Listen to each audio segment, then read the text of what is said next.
The following program contains scenes and language of a frank and explicit nature. Viewer discretion is advised. This is The Loudness, where our random, rowdy, and raunchy band of misfits create top 10 lists of life's most insane shit. Be scared. Nothing is off limits. So congratulations. You just made the list! I'm the music guy Blaine, and this is another edition of The Loud List.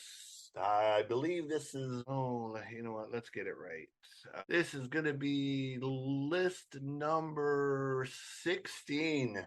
Hard to believe it's already been 4 months of doing this show. I think this is the most consistent I've ever been with a podcast.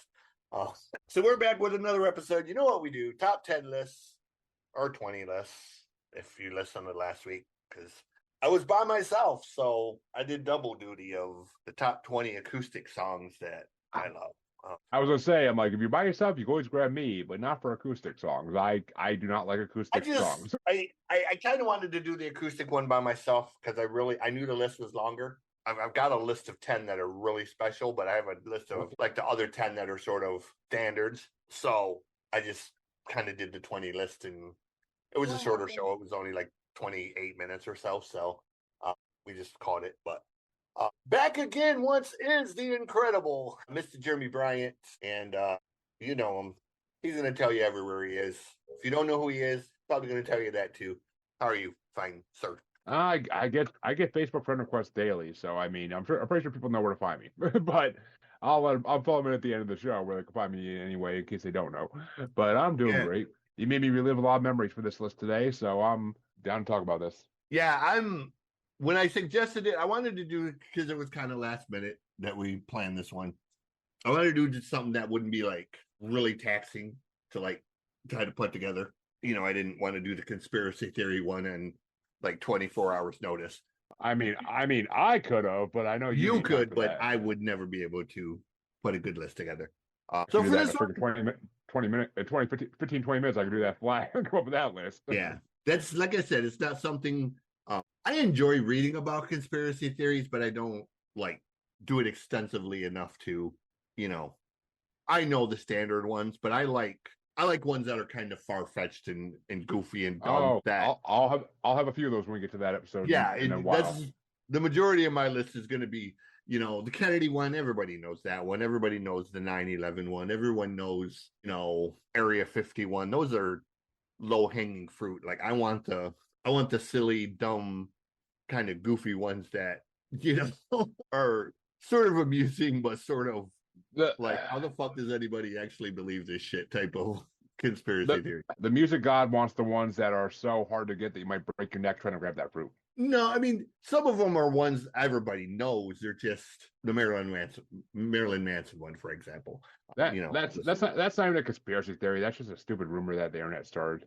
Well, but again, it kind of is a conspiracy theory because it started as a rumor and then it blew up, and you know, a ton of people believed it. And I mean, he actually addressed that in his autobiography, he wrote. But I know, and that's what I think. I like the ones that, you know, are supposed to be a joke, but then they take on a life of their own into this sort of, you know, people repeat it so many times, and you're like, it becomes a game of telephone. It becomes a game of telephone, and more and more stuff gets added to it. Right. So for this one, we decided we're going to do the top 10 movies that you never get sick of watching. Or you can say top 10 favorite rewatchable movies, however you want to term it. But for me personally, we're going to call it the top 10 movies you never get sick of seeing. So these are the movies, probably not the greatest movies of all time, just those movies mine might be affinity for, you know, rewatch. Some of mine could be called the greatest movies of all time, I think. But yeah, I'm pretty sure. Let me see. I have two on my list that might be considered among, you know, the greatest, but I wouldn't call them the greatest. So with that said, we will start with your honorable mentions. Oh boy. Okay, well, I just want to put a disclaimer out there for everybody listening. I want to avoid major series. Well, most major series. I avoided Harry Potter, Lord of the Rings, Marvel, DC. I avoid all these because I feel like they're in their category all their own when they're all rewatchable, especially the MCU. Yeah. And I just didn't want to put them on my list because it just seemed like too low-hanging fruit as CJ said earlier, too low hanging fruit. So I avoid those. But my honorable mentions are this one. This one I actually didn't think of for a while. Then I added it later. But Catch Me If You Can is my first honorable mention because I love that movie. Yeah, that is a fun movie. Tom Hanks is one of my favorite actors, and Leonardo DiCaprio is pretty much always amazing in anything he's in. Titanic, but he's pretty much amazing in anything he's in. So Catch Me If You Can is a fun movie. It's completely rewatchable. I think I have it on DVD still, for God's sake. Yeah. I can't say I've watched the DVD in like 15 years, but I have it. I've seen it a couple of times. I wouldn't call it like my most rewatchable, but it's one I would watch if somebody put it on. Well, there's a second disclaimer I should add. I haven't actually lived in a place where I watch cable TV on the regular in a good God. It's got to be 15 years. So I don't rewatch any movie nowadays. I have too many movies I have to watch for podcasts, so I don't watch any movies. I don't rewatch anything. But a lot of these are based off of when I rewatched movies on the regular when they were on HBO, on Cinemax, on any of the cable channels. So anytime it was on, I would sit there and watch it if I had nothing else to do. Next time I'll mention is Forrest Gump, because I didn't want to put it in my top 10 because it's not really like one of those, but it's still an amazing movie and it's rewatchable. I could rewatch Forrest Gump, and you can rewatch that movie as many times as you want, and you'll catch different things every time you watch it. There's so many little details in that movie that you don't catch unless you're really watching it like scene by scene. I wish they would have done the sequel they had planned for it, because there's a second book, and the second one is actually even funnier than the first. Was the second one about him like being a father, or? Yeah. So in the second one, the boy is approximately 10. I think it's between the ages of 10 and 12, and all kinds of crazy adventures. Them owning a pig farm, which leads to something happening in the pig farm blowing up because of the methane and all of that, and blowing pig shit like completely all over the town. There's all kinds of like really audacious, funny like stuff in the second book. I mean, honestly, they should made for great. They still could redo it. Make it Colin Hanks instead of Tom Hanks. That's all. Yeah, like I said. So the second one actually happened after the first one. So it'd have to be Tom, and they would probably have to get somebody to play the boy who. I think Tom's too old for it nowadays. Get Colin to play, because Colin looks like his father basically. So he can pull it off. I don't know. I mean, it's just I didn't realize there was a second book. I didn't know it was a book. I didn't know it was a book even. I just thought it was like a so it was a book. And then I seen the second one, so I thought, the movie was really funny, so I'll read it. And I read the book, and I found myself just really, really laughing. And I was like, this would make a great movie. Like, obviously, you're going to have to. It wasn't a super long one. I think the book was about 200 pages.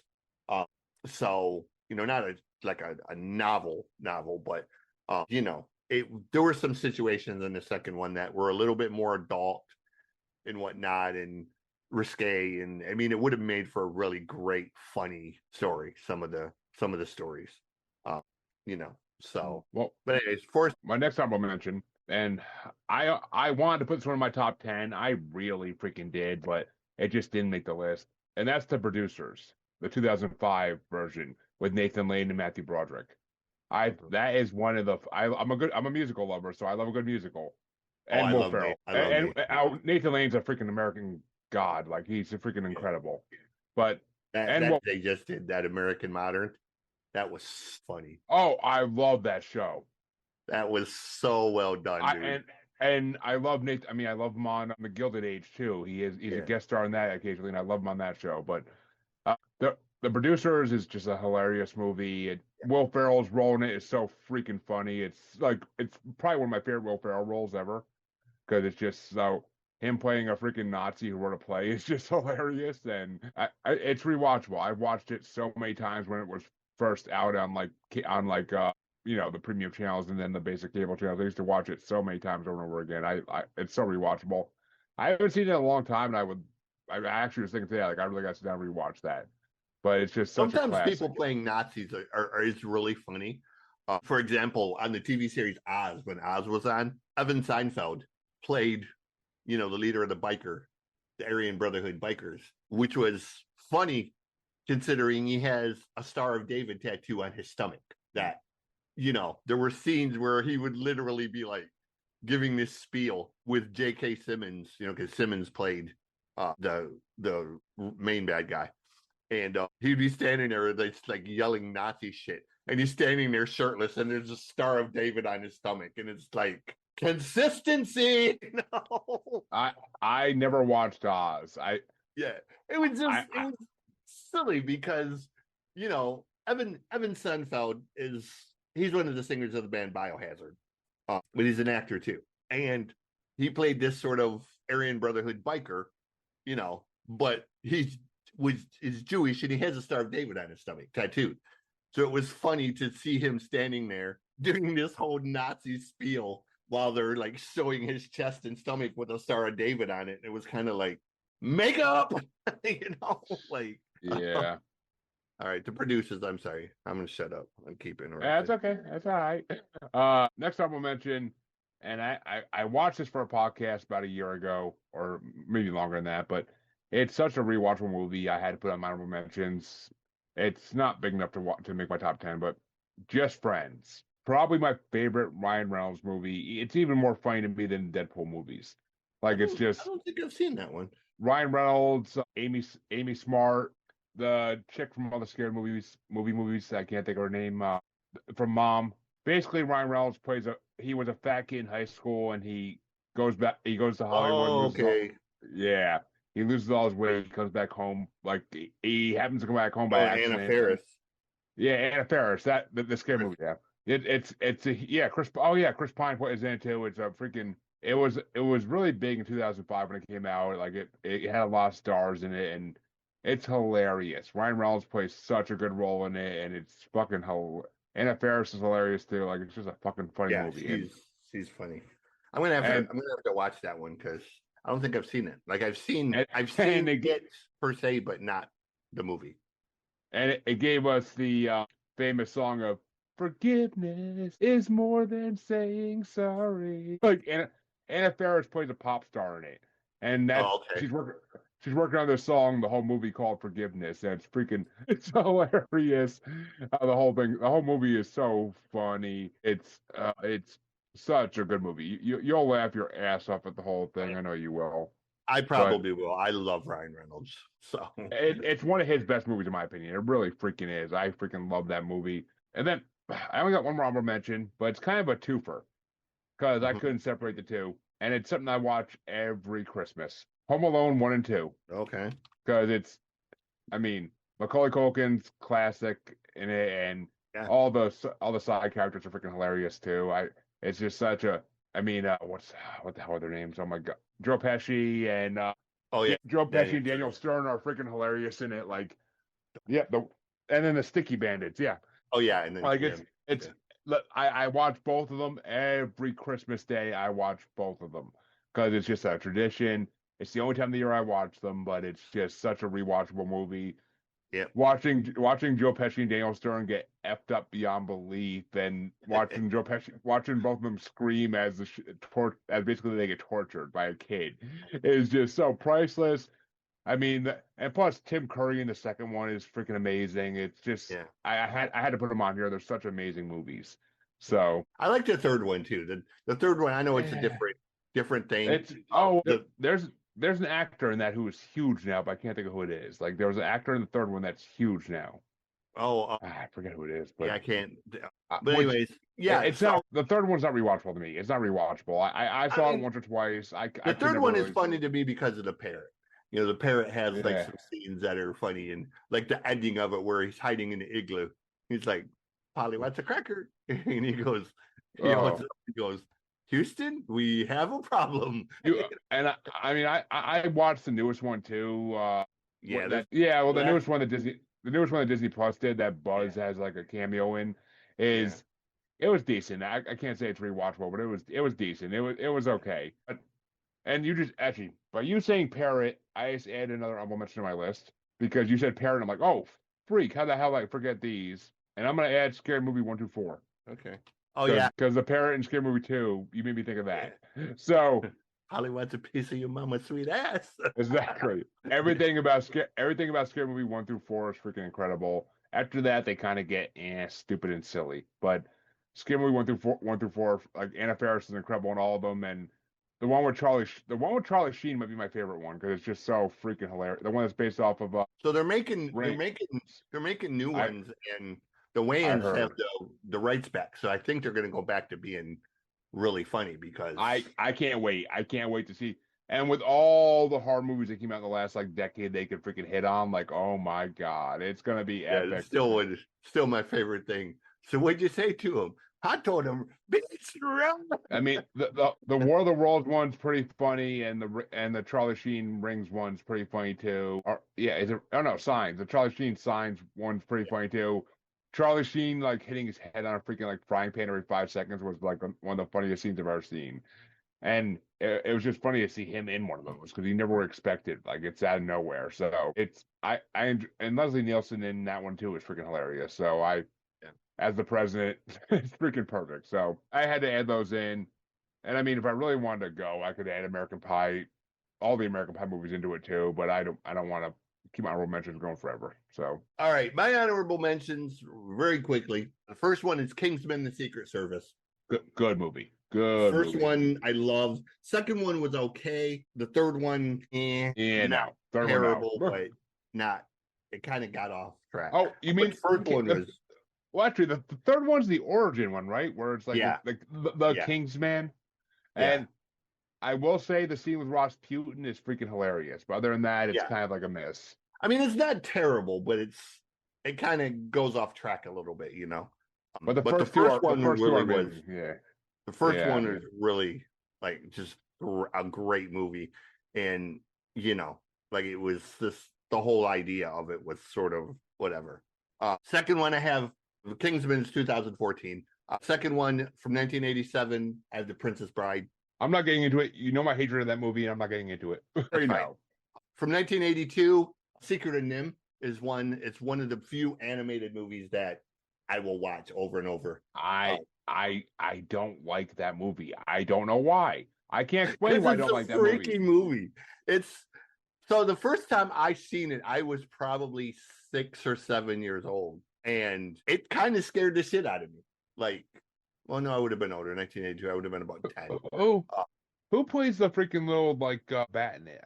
Who the hell's the actor? I don't even know, but is it Gilbert Gottfried or I think it's? You're thinking of Fern Gully. You're thinking of Fern Gully, the one the one with the rats. Oh, I don't think I've ever Magic actually watched it.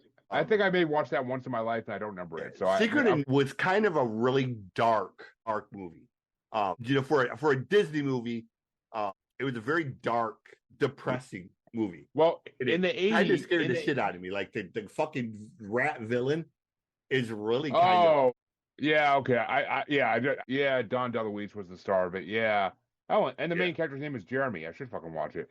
But I don't remember that one actually. I don't think if I watched it, I don't really remember it. But you gotta remember, in the 80s, Disney went through like a dark period where they did a lot of dark movies. Black Cauldron, and they did that one, and then they did. Henson came out with Dark Crystal, and the Dark Crystal was another one that was like, holy shit, that was like really kind of dark and looking. Like some of the characters were like really fucking out there. I tried watching the Netflix series they did like a couple years ago for that, and I couldn't get into it.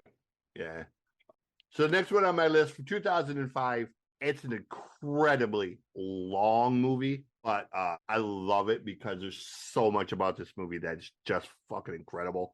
It's the movie Kingdom of Heaven. Oh, I wasn't a fan, but yeah, I know it's not going to be for everybody's liking because it is like a 3 hour and 50-minute movie.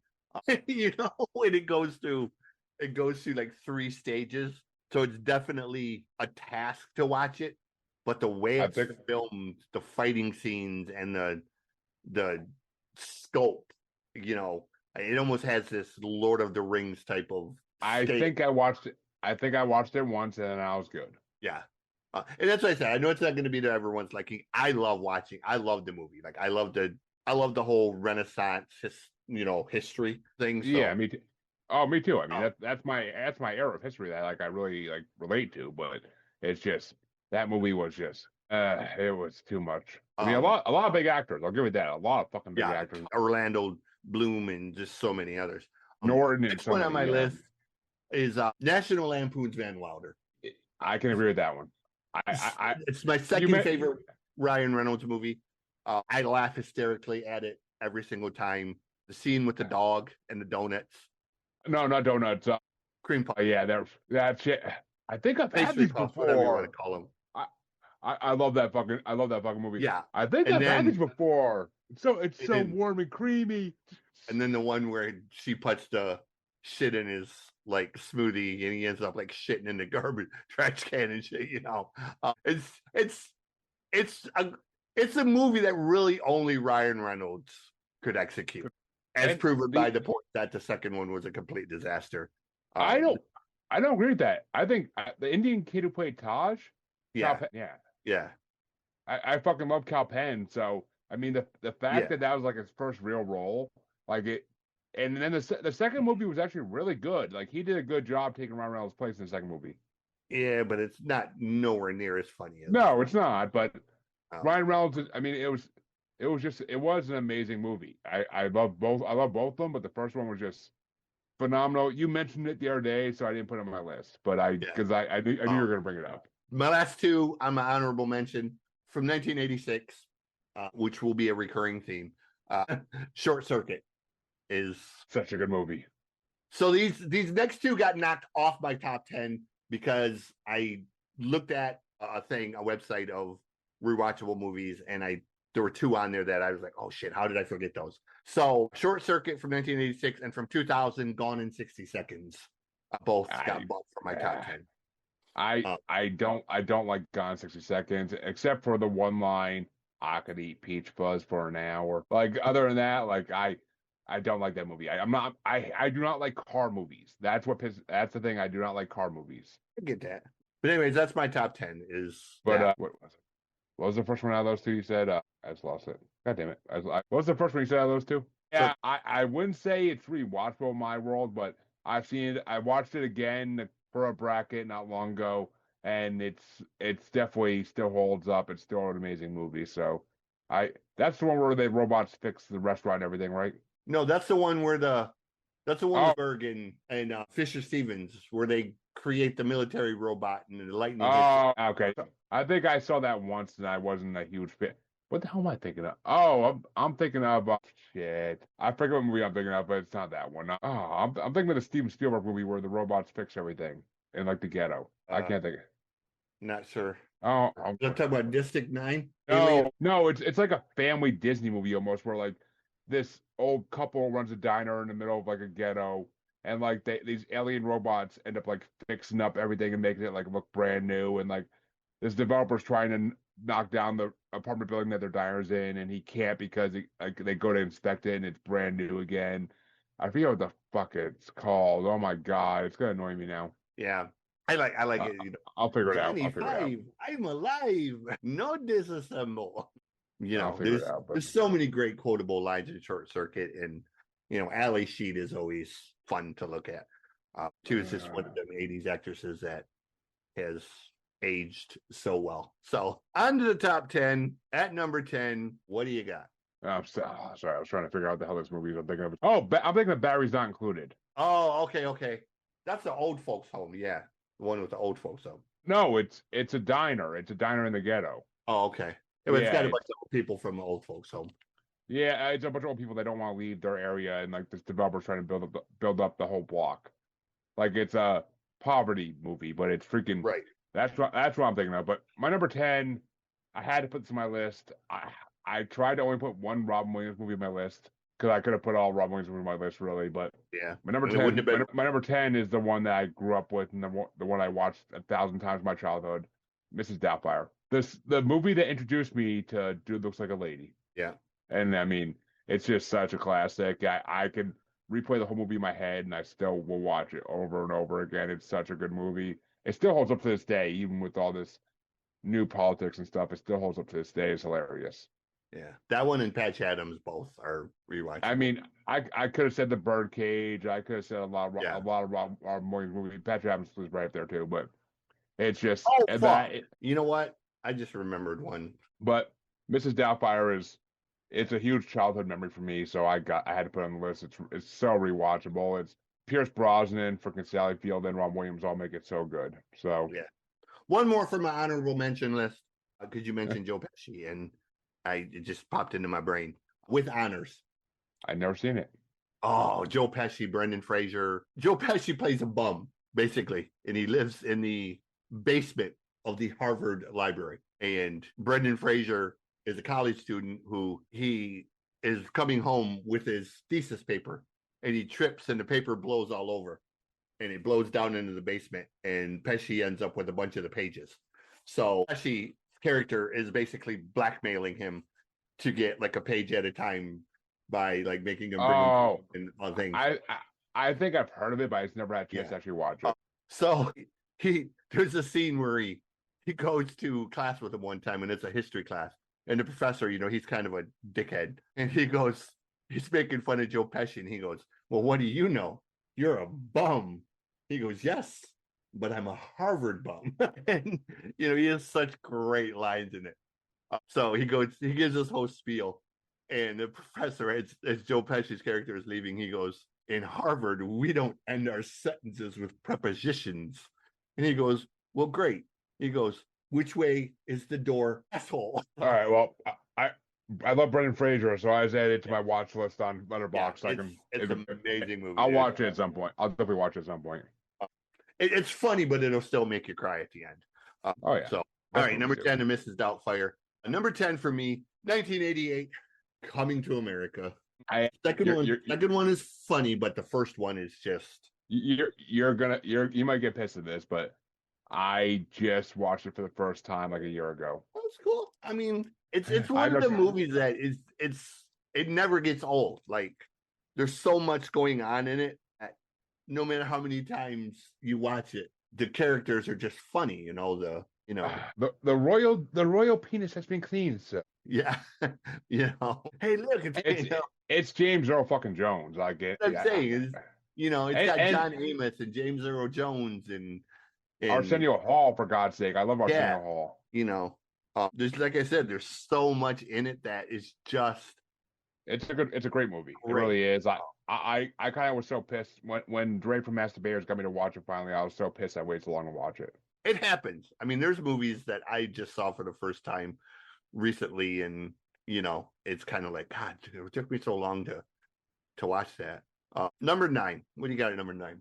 Well, I already had one Tom Hanks movie in my honorable mentions, but this one is a childhood one that I rewatched constantly as a kid. It was actually before my time, but I rewatched it constantly as a kid. I had to throw Big in there because what kid doesn't dream of being an adult? What kid doesn't dream of being an adult even for a day or two? And that movie brings it to reality. And I mean, it's just such a heartwarming, good movie, and it's hilarious in certain parts, but it's more of a heartwarming, good movie. Like, it just, I mean, and watching Tom Hanks play a kid in an adult's body is just freaking so good, so funny. Yeah. Number 9 for me is a movie that has one of the greatest comedy casts, and it was a cast, basically most of them before they kind of got more famous. A lot of them were still kind of in the beginning stages of their career. It has completely great lines like, "About my wiener." I know that movie. That movie. From 2006, it's the movie Accepted. That movie came out at the end of my senior year of high school before I went to college. So it was perfect timing. Fucking Hill, Justin Long, Louis Black. I mean, it's the cast of people in that movie, even in small cameo roles are. It's definitely rewatchable. It definitely did not make my top 10 for any freaking thing in the world, but it was a period of time where Justin Long was in a lot of good movies. Yeah. So, I mean, it's one of the movies I watch it probably more than I should. I've probably seen it 6 or 7 times. Oh, I had it on DVD. I'm pretty sure. I think I watched it like 50 times. Like when I was in college, we used to watch it all the time. And actually, 6 or 7 times over the past couple weeks. Oh, I mean, I was gonna say, like, you say it's the beginning of their careers. I kind of think that was like the end of Justin Long's career, like that period of time. Yeah, Justin. Yeah, it was kind of the middle to end of his, but it was sort of the beginning of Jonas. It was sort of the beginning of the One Kids. Lewis, Lewis has always been it's his revival kind of in a way. Lewis Yeah, Black like kind of came Lewis has back always because of that been movie. sort of weird about the movies he does.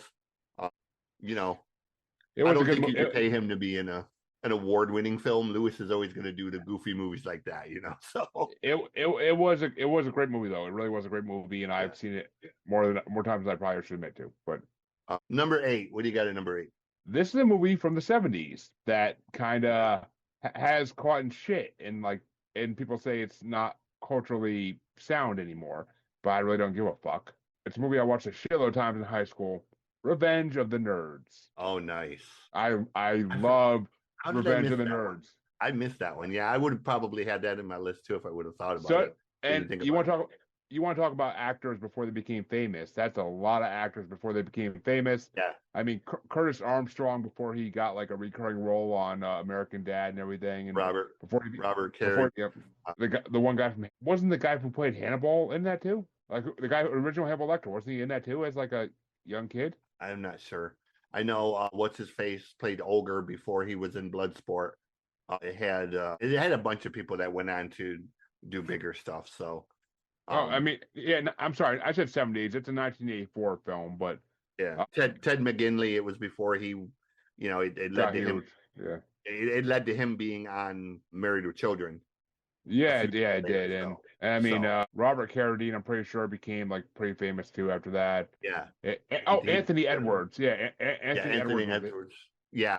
He got huge, but yeah. I He went on to be on St. Elsewhere. I watched Revenge of the Nerds in high school for the first or middle school for the first time, somewhere around there, and I fell in love. I was a nerd. I was a fat nerd, so I fell in love with that movie and the final scene when they do the freaking talent show. And I mean the talent show and the whole like competition thing like for the whatever the hell it was called at the end of the movie was classic. I mean I know the penny raid scene like is not kosher anymore with today's culture, but I think that's the stupidest shit ever. I think it's still a classic scene. Yeah. And the scene with Lewis and what's his name's girlfriend at the end of it is, I mean, yeah, people say it's SA. Now, no, it's not. It was just honestly a nerd getting his fucking due. That's what it was. Yeah, I mean, it was it delivered one of the best lines in movie history. All jocks think about sports. All nerds think about sex. Number 8 for me.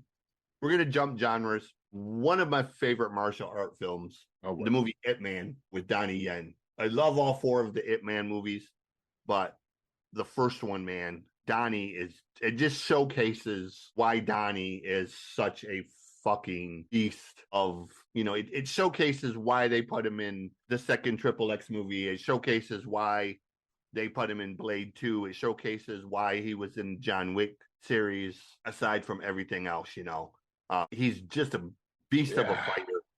And he actually is a lot funnier than people think as well. Wait a minute, you said Keanu Reeves? No, Donnie Yen. I honestly the one who played Kane in the last John Wick movie, the blind guy. I have never seen one John Wick movie. Okay, it's just it's a movie about the guy who taught Bruce Lee. I know about Ip Man. I mean my best friend that lived with in New York for years. We were roommates for years before he died. He actually died in the trailer we lived in burnt down after I moved out, and he died in the fire.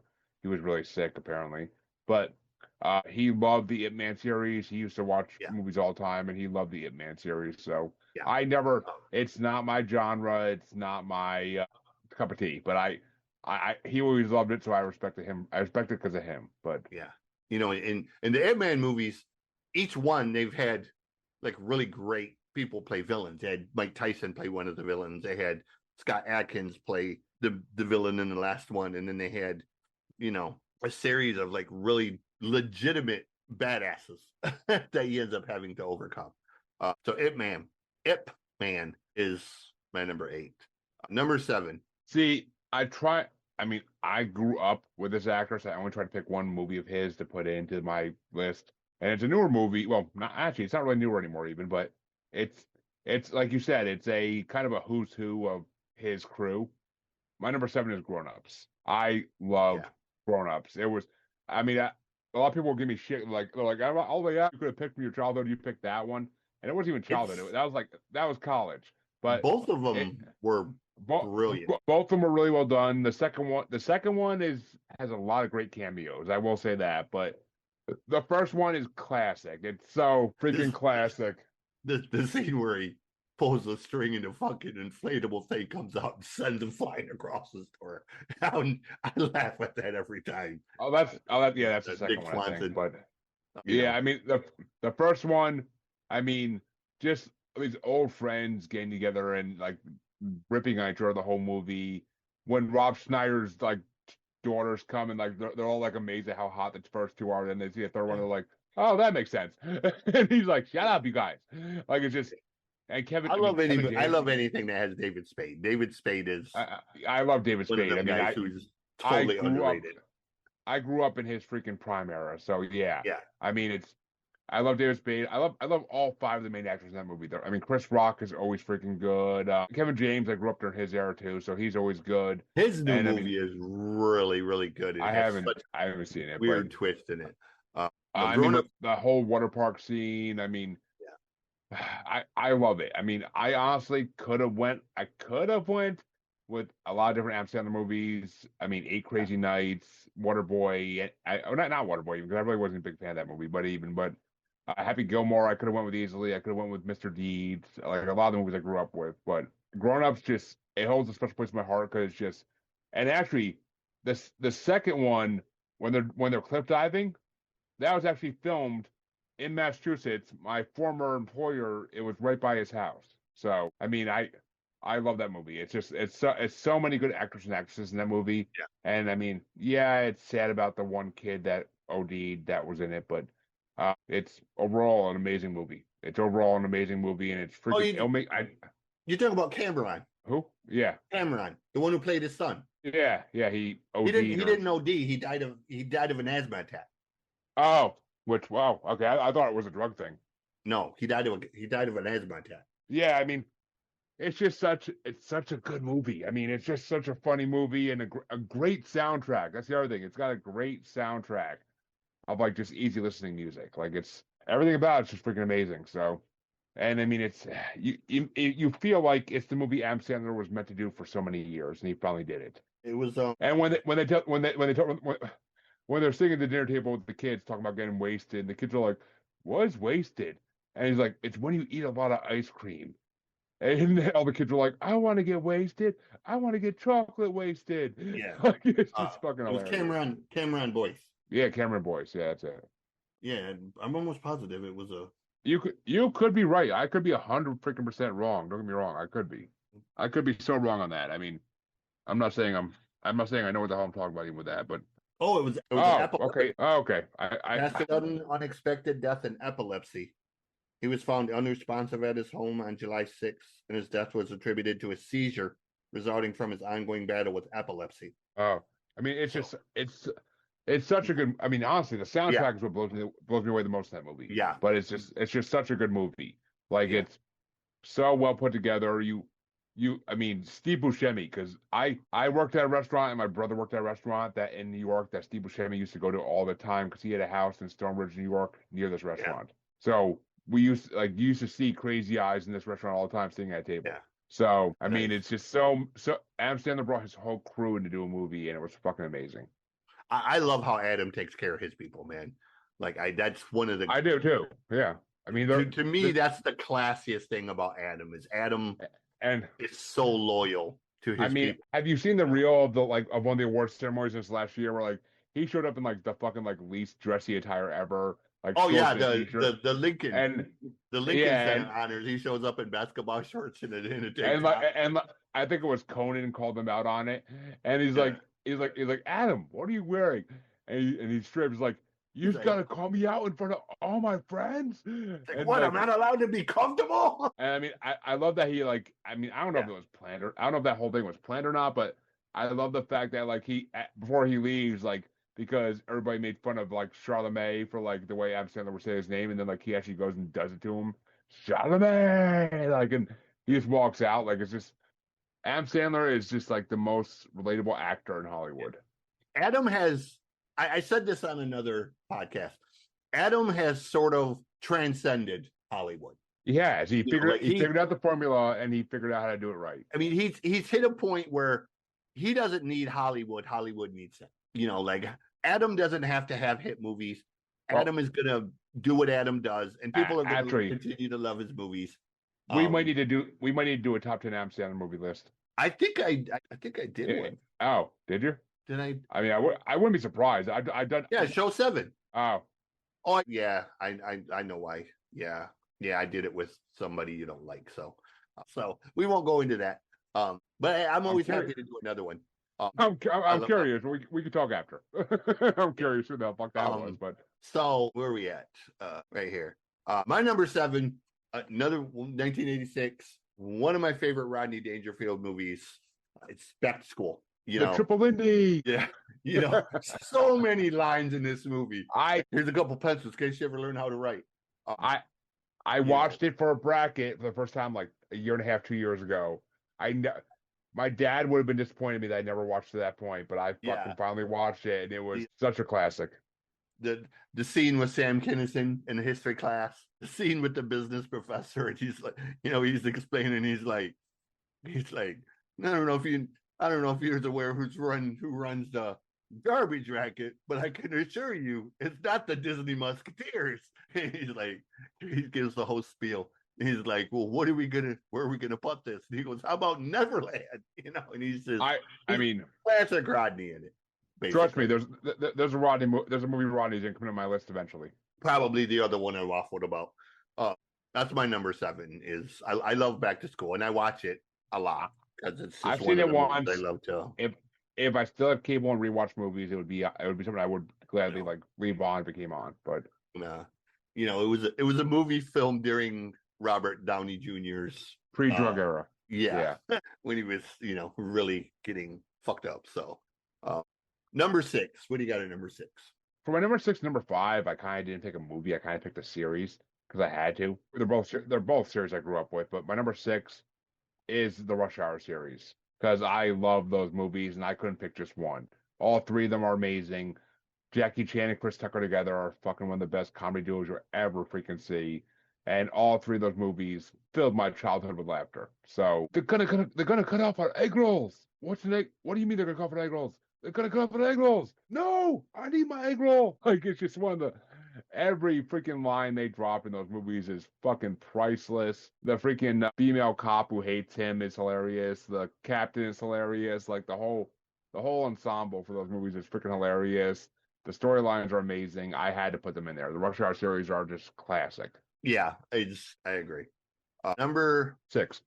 Number 6 for me is, of all the Clint Eastwood movies, this is my favorite just because his character in it is great, and it's sort of an amalgamation of all of his characters rolled into one. And another movie from 1986. Yeah, I got like a shit ton of 1986 movies. It's the movie Heartbreak Ridge. I don't think I've heard of it. I never have seen it. I'm not a big Eastwood guy. I never have been. Before my time. The part where he busts into the thing and he's like, my name's Gunnery Sergeant Highway. I've dropped more bear and banged more quiff and pissed more blood and stopped more ass than all of you numbnuts put together. You know, and he just gives this whole spiel. You know, and the one guy's like, we take care of ourselves. And he's like, you couldn't take care of a wet dream. You know, and he gives this whole spiel. It's that scene where he busts in on him. It ranks right up there with the beginning of Full Metal Jacket for the sort of drill sergeant, you know, just being a Marine drill sergeant, basically. You know, so that's my number 6. It's Heartbreak Ridge because I rewatch that a ton and I never get tired of it. And, you know, it reminds me of my uncle. My uncle was a Marine recon sniper in Vietnam, and he's so much like Clint's character in it. Just that rough around the edges military guy who that's all he's ever known. So he has no fucking idea what to do outside of the confines of being a military guy. So, you know, number 5. What do you got at number 5? Like I said, it's another series, but it's a childhood series I loved and I grew up on. The Austin Powers series. Mike Myers is just comedy gold. It kind of sucks he went away after that and didn't do much besides random cameos and a couple more movies after that weren't that great. But I love the Austin Powers series. All Austin Powers himself, Dr. Evil, Fat Bastard, Mini Me, like all the hot females that were in those movies. Like it's just even Beyonce and Gold. Like I love. If I had to pick one, it would be Goldmember. But like I love those movies. All three of them are freaking phenomenally funny. It's just such a good series. Like they should have kept. They honestly should do a fourth one like they've been teasing for years. Yeah, I wouldn't disagree with that. Number 5 for me, pretty sure it's a movie you hate. I think I've mentioned it, and I think I've heard you mention you hate it. But to me, it's a movie that If you say Spaceball, it's a movie that could not be redone today. It just couldn't. It is a Mel Brooks movie. It is not Spaceballs. 1974, Blazing Saddles. no, I fucking love Blazing Saddles. Okay, so I wasn't sure if it was all Mel Brooks movies. I know you hated Spaceballs and you weren't a fan. No. Spaceballs is the exception to the rule for Mel Brooks for me. Okay, I freaking love Okay. Mel Brooks. Like, Yeah. Spaceballs. It's only because of what it is. It's based off two of the greatest sci-fi movies of all time. That's why I hate it. But freaking, he's coming. The new sheriff is coming. He says he's strong. No, he's brave. Hey, where's all all the white women at? Like I fucking love that movie. Like Blazing Saddles is one of the movies where it's just everything about it, is just completely over the top. I Makes mean, it great is when you realize that movie, even though Mel Brooks wrote it, is the knowledge that he wrote it with Richard Pryor. Yep. Richard Pryor was supposed to play the sheriff. Thank God he didn't, honestly. But they were scared of having Richard Pryor's name on it because then it was going to be considered blue, and they were worried about the rating it was going to get and everything else. And Richard, being the gentleman that he was, stepped back and said, "Hey, we'll have this guy play it." And Gene obviously was still in it, because they were a team on pretty much all of their movies.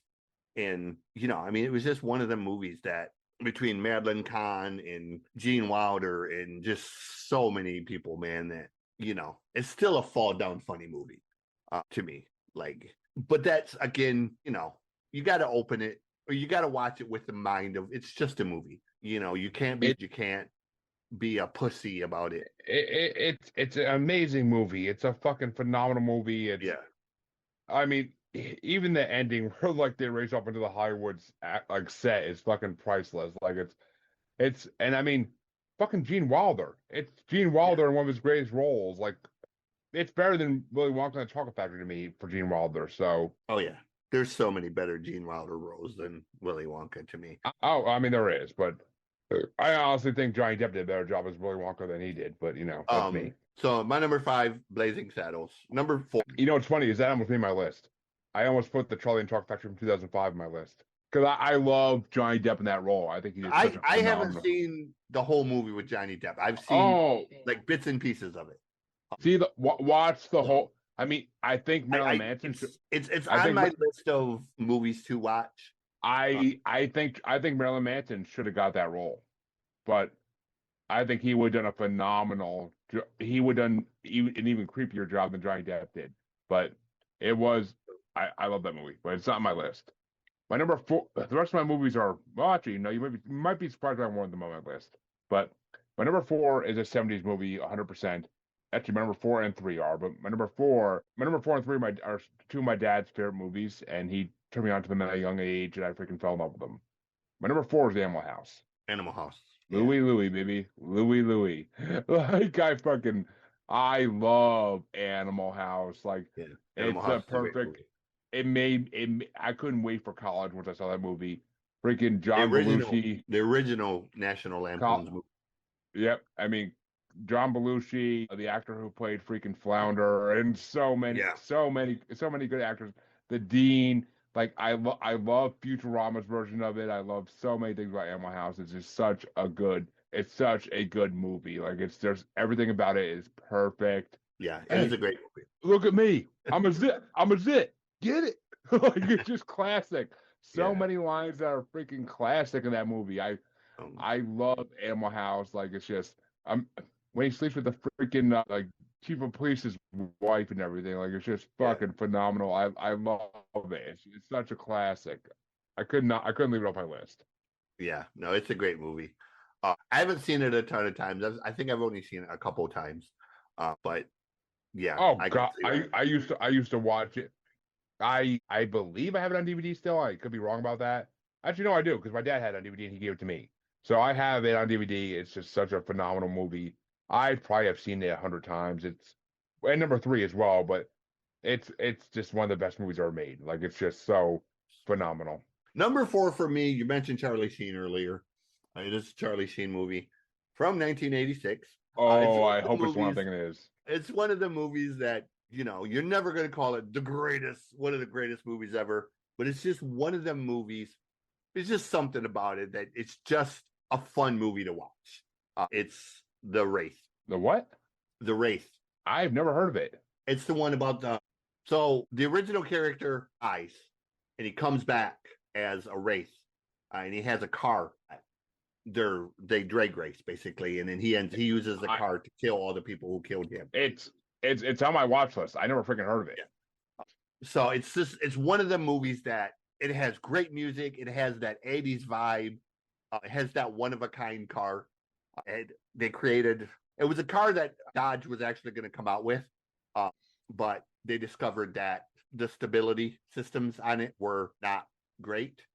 So that there were issues with the body style that were going to make it unstable at high speeds. So, the car is famous for being from this movie, but they never actually really produced more of them. So I think there's four of the cars that are still, the 4 cars from the movie are still floating around. They're collector's items, and they sell for, when they sell for hundreds of thousands of dollars. I never heard of it. I never seen it, but I want to see it as it's Charlie Sheen. So so the kid who dies in the beginning is a different one. When he comes back, Charlie Sheen portrays him as when he comes back. And it's a young Charlie Sheen. Like Charlie's like really, really young in this one. Oh, it's early 80s Charlie Sheen. So yeah. So, he basically plays this vengeful ghost who uses this, haunted supercar to hunt down and kill the people who killed him. So is it like a freaking ripoff of Christine or? No, it is a car movie, but not in the sense of like the Fast and Furious or anything like that. No, it's like Christine. It's a haunted car that kills people. Well, but the car is not like the ghost itself. Like Charlie's the wraith, and he just uses the car as well. That's Chris. Yeah. If you haven't seen Christine, that's Christine. But yeah, but Christine is a haunted car. The car is just like Anyways, you'll have to watch it to understand. But that's my number 4. So number 3. What do you got at number 3? But number 3 for me. Number 3 for me is another 70s movie I freaking love. One of my dad's favorite movies. So many good actors in it. Caddyshack. Yeah. Dangerfield, Chevy Chase, the guy who plays the judge, I can't think of his name ever. Ted Knight. Ted Knight. The guy who plays the caddy, I can't think of his name ever either. So the guy who played the caddy went on to play about 314 different roles on Law and Order. Yeah. Like he's been on Law and Order times. I mean, he was also in The Wire. He was part of the TV series The Wire. And we can't forget Bill Murray and his brother, Chevy Chase, and it's a loaded cast. Caddyshack is just one of the best movies ever made. It's hilarious. Every scene leaves you laughing, and there literally has never been a better movie made, in my opinion. Like, it's not my top 2 for other reasons, but Caddyshack is one of the greatest movies ever made. I freaking love it. So it had to make the list. I've seen it more times than I can count. I waffled between Caddyshack and Back to School. I went with Back to School because I've seen Back to School more than I've seen Caddyshack. Yeah. But I think it's mainly because I own a copy of Back to School to watch and not a copy of Caddyshack. So I own Caddyshack on DVD. You better believe it. And I bought it on Amazon Prime because I wanted to be able to rewatch it whenever I wanted to. So I definitely agree with Caddyshack, and like I said, I waffled between Back to School and Caddyshack. And it's a Kenny Loggins masterpiece. So come on now. Yes. I'm all right. And the gopher. I mean, the fucking gopher is Yeah. hilarious. And you got to it's history. remember, It's the only too, Bill Murray improvised the everything. majority Yeah. of his lines. Like they literally just said, "This is what we want you to do," and he just come up with. Speaking of people I hate, I did Caddyshack on Evening at the Movies with Casey, and Okay. it was one of the movies I did with him, and him and Amanda I did that one with, and I everything that Bill Murray like does, like his little one-liners and everything he does is perfect, and it's just amazing. Everything about it is amazing. Some great nudity in it, and and it's the only time you'll ever see Chevy Chase and Bill Murray in a scene together. Yeah, so I agree with that one. Number 3 for me, I know this is a movie, again, from 1986. Very love-hate. I've never in my life, of all my years of talking about this movie, I've never heard someone say, it's an okay movie. The reaction has either been, that movie's fucking incredible, or the other reaction is, God, fuck, I hate that goddamn movie. I'm curious. So number 3 for me is the movie Labyrinth. I watched it for the first time about 6 months ago. So I will honestly be the first person you ever hear say this. It's okay. I didn't hate it. I didn't hate it. I mean, David Bowie as Aaron from Yaha podcast says all the time, the cop piece is its own character. But I mean, I watched it for the first. Lisa brought it on for whatever year it came out. Lisa brought it on for that rotisserie cinema. Yeah, it was 1986. Yeah, Lisa brought it on for that rotisserie cinema. It wasn't available on streaming until recently, so I watched it within the last 6 months. Actually, yeah, my baby was born at that point, so I watched it with her, and I think she had a crush on David Bowie. But nice. It's and I mean, I love David Bowie as a musician, so I never seen him act in any role. But that movie it's a weird movie. I'm not gonna. I mean, no, it's right up my alley. I love fantasy. I love like weird worlds and movies, and it was a weird movie, 100%. But I didn't love it. I didn't hate it. It was okay. I could definitely watch it again and probably pick up things I didn't pick up the first time, but it was okay. I'm not gonna say I loved it. I'm not gonna say I hated it. It's not. It's definitely just an okay movie in my opinion. But it was fun. It was a fun movie to watch. I only seen it once, but it was a fun movie to watch. Yeah, I love it just because I love saying the pit of eternal stench. Yeah, I mean, whoever voiced the character that helped out the girl the whole time. Like, I like him. I like that actor. And then David Bowie's scenes were fucking weird, but it's David Bowie, so what do you expect? I'm not sure who. I couldn't tell you. I honestly don't know who it is, but it was an interesting movie. I'll give it that, and I would watch it again, not anytime soon, but I would watch it again. I mean, I have 30-something sex horror movies to watch coming soon, but actually, you'll be happy to hear this. I finally finished the movies for the Asylum bracket coming up, so I can actually go on to the sex horror movies bracket and start watching movies. Nice. So Warwick Davis played one of the goblins. Oh, well, I mean, Warwick Davis is a fucking god, so. But the majority of the voiceovers was done by Jim Henson people. Well, that makes sense. That makes sense. It was the Henson people.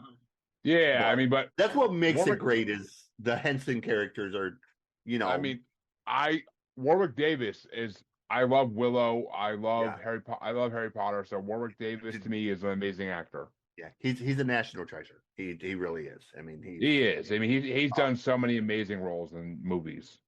But Labyrinth is just one of the movies that I think my affinity for it comes from when I was placed in foster care. The very first foster home I was in, she ran a daycare during the day.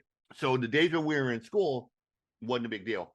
But the days we had off, when she was running the daycare, we were not allowed to be upstairs by ourselves. We had to be downstairs where the adults were. Yeah. Now, she had a laser disc player.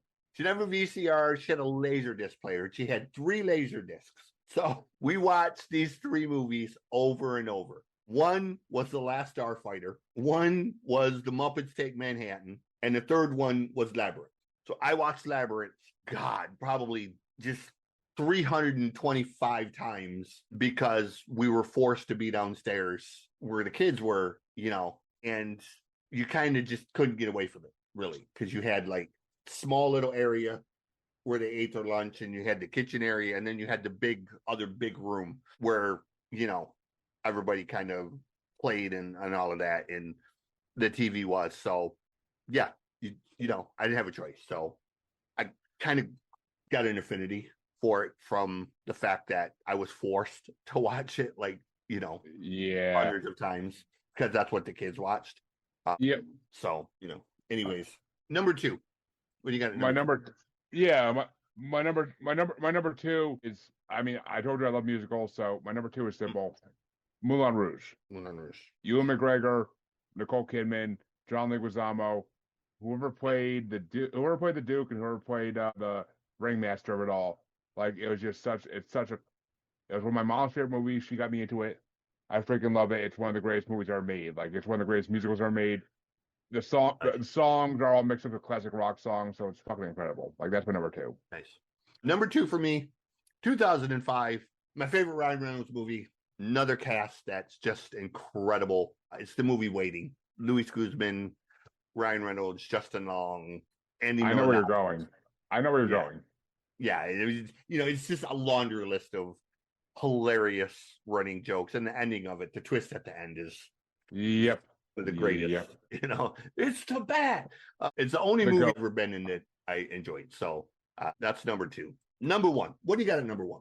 My number 1, and this kind of can go for the whole series, but number 1, I picked one in particular: Star Wars: Revenge of the Sith. I know you don't like space movies. I know you're not a fan, but Star Wars is one of the greatest freaking series ever made. It's one of the greatest I've never seen IP. It's not that I know. I've just never seen it. I know you haven't, but Star Wars is one of the greatest IPs ever made. The 9 movies, 2 standalone movies, and all the TV shows they've done since then. It's one of the greatest IPs ever made, in my opinion, and in a lot of people's opinions. Revenge of the Sith is the catalyst and the penultimate movie for all that. It's one of the most well-done movies in acting. Hayden Christensen, Ewan McGregor, the guy who plays Palpatine, even Samuel Jackson, and Yoda, like the guy who voices Yoda, like they're all. Revenge of the Sith is amazing. It's one of the best fucking movies ever made. I watch reels from it on a daily basis. I fucking love that movie. It's just, I never can get tired of watching it. It's the ultimate space opera. Yeah. Number 1 for me, anybody who knows me is not going to be shocked at all by this. My number 1, 1986. It's Iron Warriors. Iron Eagle. I knew you were going to go there, but I had to Iron bring up Eagle Warriors. Is a movie. I don't know what it is about Iron Eagle. I watch that movie 4 to 5 times a year. It's cheesy. It's stupid. It's completely unrealistic. Yes, it's unrealistic, but I don't think it's cheesy. I don't think it's stupid. I watched it because you put in that on on Rotisserie Cinema. It's a good movie. Iron Eagle is a good movie. It's just fun. It's got the black dude from Revenge of the Nerds. It's got all the other people that had little roles and other stuff. And it's just one of the movies, man. The music is one of the things that make it great. It has, to me, probably the greatest musical soundtrack of all time. Queen and King Cobra and fucking just so many fucking killer songs. It's an amazing movie. I really agree with you. It's a good movie. Rewatchable? Yeah. I don't know. I've only seen it once, but it's a really good movie. That's the thing. Like, I know 99% of people are not going to call that rewatchable. It's a movie. I've seen this movie probably more than all the other movies combined. I've literally watched this movie 4 to 5 times a year, every year since it came out. So I've seen this movie thousands of times, probably. So it's a good movie. I'm not gonna deny you that. It's a great movie. The storyline is freaking epic. Yeah. It's rewatchable? No, but not to me. But I mean, I watched it once, and I don't regret you for. I don't hate you for making me watch it. I thank you for that, because it was a good movie. But it's so I agree with you. So we need to wrap this up. This gentleman has fatherly duties. Where do they find you, man? And give any parting shots you want to throw in there.